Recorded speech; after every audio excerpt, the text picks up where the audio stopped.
छोटे, तू माँ का ख्याल रखना, हम शहर जा रहे हैं कमाने खाने। भाई 1 मिनट रुको। भाई मैं आपसे ये पूछ रहा था कि आप लोग कब तक वापस आएंगे, क्योंकि माँ की भी तबीयत खराब रहती है। सुन बे, हम ये बात माँ के सामने नहीं कहना चाहते थे। अब हम दोनों कभी वापस नहीं आएंगे, और वैसे भी इस गांव में रखा क्या है जो हम इस गांव में वापस आएंगे।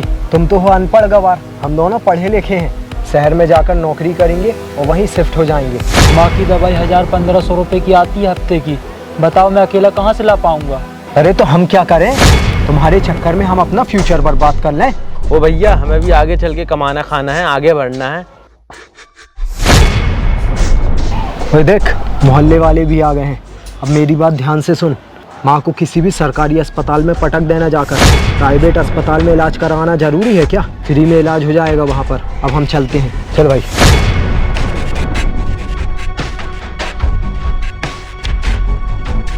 देख रहे हो कैसा जमाना आ गया है, लोग माँ बाप की कदर भी नहीं करते।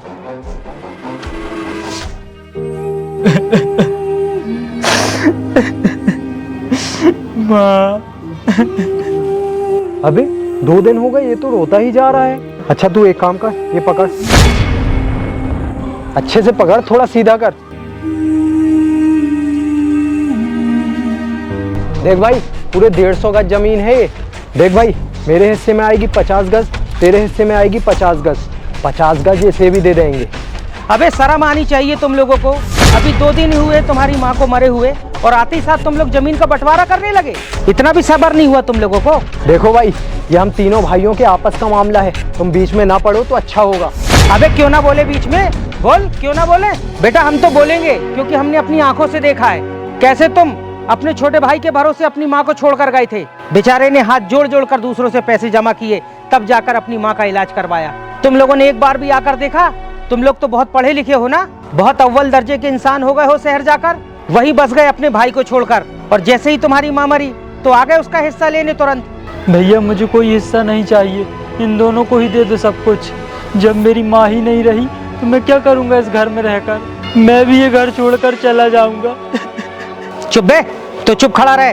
देखो भाई, शाम का टाइम हो गया है, मैं ज्यादा बोलना नहीं चाहता। इससे पहले कि मैं मोहल्ले वालों को इकट्ठा करके तुम लोगों को जलील करके यहाँ से भगाऊं, उससे पहले तुम लोग खुद यहाँ से चले जाओ। अच्छा तो तुम्हारी समझ में नहीं आ रहा? जा भाई तू मोहल्ले वालों को बुला कर ला। रुको भाई, मोहल्ले वालों को बुलाने की कोई जरूरत नहीं है, हम खुद यहाँ से चले जाते हैं। चल भाई। रुको,